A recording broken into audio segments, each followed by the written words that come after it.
cours sur... Il y a masque là-bas qui est en bas. Oui. Merci. Je suis chargée de faire le cours sur l'arthrite juvénile idiopathique. Pour ce faire, nous allons suivre le plan suivant, à savoir un chapitre de généralité avec la définition, l'intérêt, la classification, un chapitre de signes avec le type de description, les formes cliniques, avant de passer au diagnostic, traitement et la conclusion. Comme définition, l'arthrite juvénile idiopathique est définie comme l'ensemble des rhumatismes inflammatoires chroniques d'étiologie inconnue qui se manifestent avant l'âge de 16 ans et qui durent au minimum 6 semaines. Alors, comme intérêt sur le plan épidémiologique, l'arthrite juvénile idiopathique touche les enfants, garçons ou filles, âgés de quelques mois à 15 ans, et la prévalence en Europe et en Amérique du Nord varie de 16 à 150 sur 100 000 selon la haute autorité de santé. Oui. Allez. Oui, professeur. D'accord. Merci. D'accord. Sur le plan épidémiologique, interépidémiologique, l'arthrite juvénile idiopathique touche les enfants, garçons ou filles, âgés de quelques mois à 15 ans. La prévalence des arthrites juvéniles idiopathiques en Europe et en Amérique du Nord varie de 16 à 150 sur 100 000, selon la haute autorité de santé. L'arthrite juvénile idiopathique a un polymorphisme clinique et c'est un diagnostic d'élimination après avoir éliminé les infections ou bien les tumeurs. La prise en charge est multidisciplinaire et le pronostic est fonctionnel à long et moyen terme, surtout dans le cadre d'un retard de la prise en charge. Et le pronostic intéresse également les complications liées à la corticothérapie.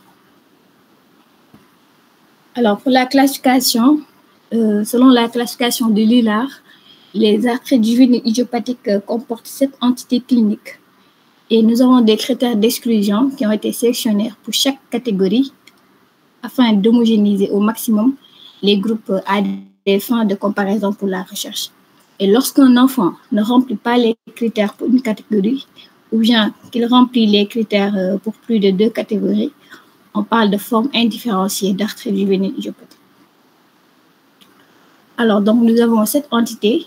Nous avons la forme systémique qui correspond 4 à 17% au lieu de 7%, qui touche autant les filles que les garçons. Et nous avons des signes articulaires avec l'arthrite et des signes extra-articulaires. La forme oligo-articulaire qui touche plus les filles que les garçons. La forme polyarticulaire séropositive avec facteur rhumatoïde positif ou bien sans facteur rhumatoïde. L'arthrite associée aux anthésites, l'arthrite associée au psoriasis et les arthrites indifférenciées qui ne correspondent pas aux critères des autres groupes ou répondant aux critères de plusieurs sous-groupes. Pour le chapitre de signes, comme type de description, nous avons choisi la forme systémique de l'arthrite juvénile idiopathique, qui est la maladie de Steele. Elle survient préférentiellement entre l'âge de 1 et 5 ans, rarement avant l'âge de 1 an et à l'adolescence. Le diagnostic de la maladie de Steele est un diagnostic d'élimination selon les critères toujours en cours de Lillard définis en 2001. Et nous avons des manifestations extra-articulaires et des manifestations articulaires.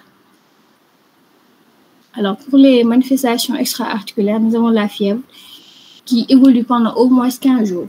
Idéalement, nous avons une prise quotidienne qui sera supérieure à 39 degrés Celsius. Et entre les pics, nous avons une température qui est inférieure à 37 degrés Celsius, parfois même une hypothermie. Le caractère typique de la courbe est obtenu sur au moins 3 jours consécutifs.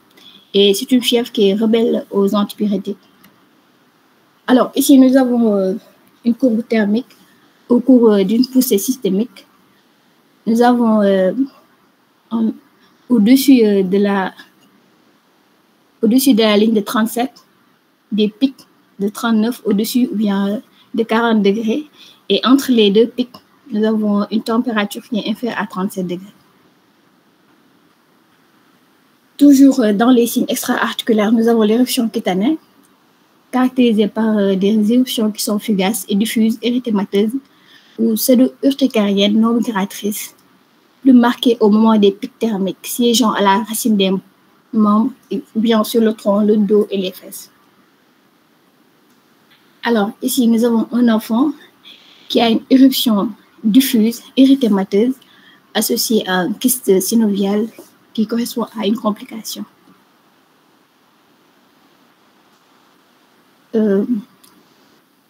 À cette éruption et une fièvre s'ajoute parfois une atteinte lymphoïde, une splénomégalie, une hépatomégalie, qui sont le plus souvent modérées, ou bien une adénopathie qui est petite, ferme, mobile et indolore. L'atteinte séreuse, qui est rare, mais le plus souvent est constituée par la péricardite. Mais parfois, on note une péritonite ou bien une pleurésie. Pour les signes articulaires qui sont inconstants au début, c'est une arthrite qui est symétrique localisée au poignet, coude, cheville et au genou, mais également les petites articulations. Donc, ça intéresse les petites et les grosses articulations. La station debout est difficile avec une boiterie et c'est une arthrite qui évolue par poussée entrecoupée de rémission. Alors, ici, nous avons l'aspect des mains chez un enfant avec un gonflement interphalangienne qui note l'inflammation. Et ici, nous avons une monoarthrite du genou gauche. À la biologie, donc la paraclinique, on peut avoir à la biologie un syndrome inflammatoire qui est non spécifique, avec une hyperleucocytose majeure à polynucléaire neutrophile, une hyperplaquetose, une anémie inflammatoire. On note également une CRP qui est augmentée, associée à une baisse accélérée et une fibrinogène élevée. Le bilan immunologique est constitué par les facteurs